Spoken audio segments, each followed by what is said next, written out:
C-O-R-V-E-R-T-F-I-S-H-E-R. With me today is Deputy Chief Eric Ryle, E-R-I-C-G-R-I-L-E. Appreciate you being here this afternoon, and we wanted to provide an update to you on our ongoing investigation into the theft of funds from our city pools. Today, Hilliard Police charged Heather Ernst with 1 count of theft in office. Ernst has been an employee of the city of Hilliard for 24 years, most recently serving the capacity of Deputy Director of Recreation and Parks. And this was from 2012 until her resignation just this past month. Through her position, our investigation has shown that she's created a system where cash proceeds from the pools were channeled in a manner that she was able to control those proceeds. Full deposits were not made, and she provided false information to our finance department to support the shortened deposits. We continue to work with our other law enforcement partners, and I'd be happy to answer any questions you may have at this time. Please understand, though, that this is still an active investigation, so we'll be somewhat limited in what we can share right now. Chief, how much cash are you talking about?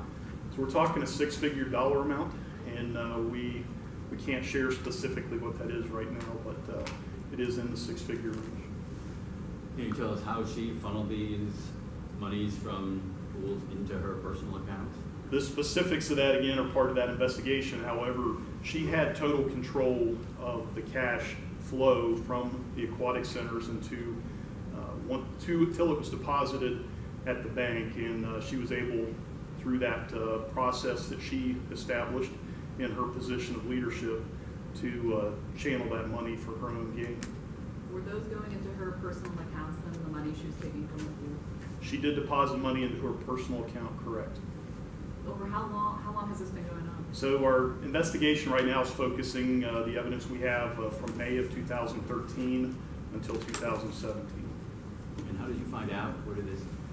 We can't share the source of that. That is a confidential investigative source where we learned of this information. Now, she came in this morning with we did. An attorney. She came in this morning with her attorney. She was slated and released with an appearance that will be set for her.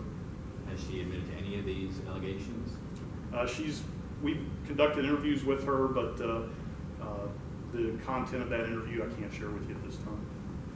She indicated in her letter of resignation, though, that there were other employees who had access to this money before it ever touched her hands. I mean, to what extent are you convinced that that she acted alone? We're very confident in that. We don't have any other city employees that we believe at this point are involved. So again, though, the investigation is continuing. If there's some additional information that becomes apparent to us, we'll certainly look at that as well. But right now, we have no reason to believe that anyone else was involved. She also, in her resignation letter, said that she brought questions to city officials or people within the department regarding money that wasn't collected every day, money that wasn't deposited. Did you ever look into those claims or those allegations? I'm not aware of those claims. What she stated in her resignation letter, so we have no record of her making any of those allegations or claims. Are charges greater than a third-degree felony possible? I don't believe so. Theft in office, third-degree felony is any theft over $7,500, period. And up to? Correct, including the dollar amounts that we're looking at right now. Okay. So understand, though, that once this goes to grand jury, that there are other charges that potentially could come. So this at least starts the process going, and our investigation will continue. Can you say when the investigation started? I'm sorry? Can you say when the investigation started? At this time. Okay. Chief, will anything be changed with the way money is handled at city pools, after this? The city administration has publicly stated that they intend to adopt a cashless system, and I understand that that is something that is in the works. That certainly would be a question to direct to the city administration. Anything else? Do you know when she's going to appear in court? I don't know that we have. January 5th. Yeah. Sorry? 9 a.m. January 5th. Okay. January 5th. But as of now, this investigation, because you said there could be other charges, everything just centers on her. No one. As far as city employees go, correct. So there could be others. we'll see how things materialize, but again, that's we're making sure that we cover all the bases with the investigation. So we'll see where things go.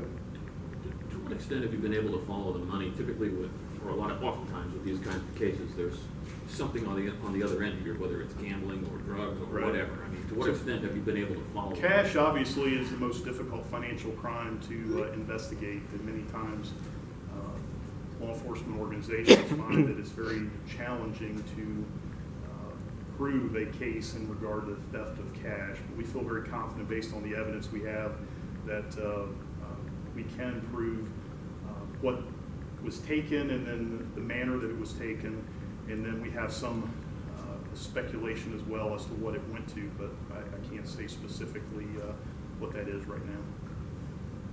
All right. Okay? Yes. Thank you very much for being here. We appreciate it. There you go.